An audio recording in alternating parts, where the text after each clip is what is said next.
तर हिवाळा चालू झाला आहे, शाळेंच्या सहली निघायला लागलेल्या आहेत. हे मला नुकतंच आज आठवलं, कारण मी उतरले बस स्टॉपला जॉबवरून येताना आणि कोणत्या तरी शाळेची सहल निघाली होती वाटतं. तर सगळीकडे मुलं आणि मुली बस स्टॉपला थांबले होते त्यांच्या बसची वाट पाहत. तर एकंदरीत पाहता मी फक्त एकदाच शाळेत असताना सहलीला गेले, 3रीमध्ये असताना. ती पण वन डे रिटर्न सहल होती, कृष्णा वॉटर पार्कला पुण्यामध्ये. आणि बाकी नंतर मी गावी शिक्षणाला गेले असल्यामुळे मला कधी माझ्या मम्मी पप्पांना अलाउच नाही केलं, कारण परिस्थिती पण तशी होती. तर आज त्या मुलामुलींना पाहून मला जरा जेलसी फील झाली, कारण मी कधी गेली नाही.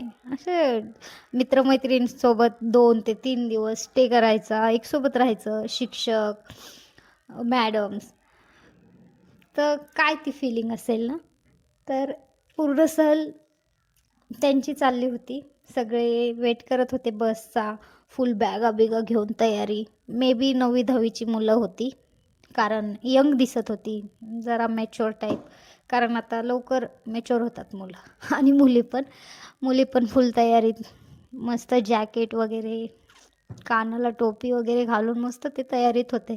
मला त्यांना पाहून भारी पण वाटलं, पण थोडीशी जेलसी फील पण झाली, कारण मी माझ्या टायमिंगला सहल निघाली की घरी जाऊन धुपत बसायचे. पैशाचा तर प्रॉब्लेम असायचाच, पण माझे पप्पा मला पाठवायला भियायचे, कारण आगाऊ आम्ही, कार्ट्या, चक्रीवादळा टाईप. तर कधी मला घरच्यांनी पाठवलं नाही सहलीला. मग मी धुपायचे 8-8 दिवस. राग चिडचिड, कामं नाही ऐकायचे, रडायचं पडायचं, खायचं नाही प्यायचं नाही. असो. पण तुम्ही पण कधी तुमच्या शाळेत असताना सहलीला वगैरे गेला असाल तर कमेंटमध्ये नक्की कळवा. भेटू दुसऱ्या व्हिडिओमध्ये. तेवढ्यासाठी बाय.